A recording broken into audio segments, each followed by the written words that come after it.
दर्शकबिन स्वागत छ हाम्रो चेम्जोङ युट्युब च्यानलमा। म हो कार्यक्रम प्रस्तोता अजहाङ चेम्जोङ लिम्बू र आजको विषय चाहिँ अलिक छुट्टै प्रकारको छ र आजको विषय चाहिँ वन जङ्गलको बारेमा छ। तपाईहरुले म देखाउने छु अब र कस्तो के हो भने तपाईहरुले प्रतिक्रिया दिनुहुन्छ भन्ने आशाका साथ म अगाडि तपाईहरुलाई बढाउँदै छु।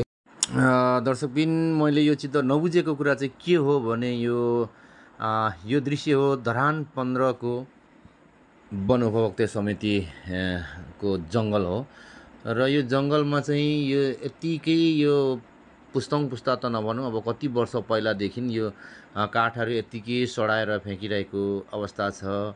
यो के कसैले चलाउनै नमिल्ने हो कि यो कसैले यो के युज गर्नै नमिल्ने हो कि यो सस्तो मूल्य या सुलभ मूल्यमा यसरी कुवाउनु, यसरी फ्याँक्नु र सडाउनु भन्दा त अब कतिपय घरबार विहीनको मान्छे छ, पैसा नहुने मान्छे, गरिब दुखीहरू छन्। यो गरिब दुखीहरूले यो अलिक सुलभ मूल्यमा युज गर्नु दिँदा र यो समितिले नै फाइदा हुने, यो वनका अथवा वन कार्यालयले नै फाइदा हुने त्यस्तो कुराहरू म चाहिँ देख्छु। र यो के कारणले चाहिँ यसरी जङ्गलमा छोडिरहेको अवस्था हो यो काठहरू र यसले अलिकति क्लियर पारेर मैले नबुझेको कुरा चाहिँ यो किन यसरी भयो त?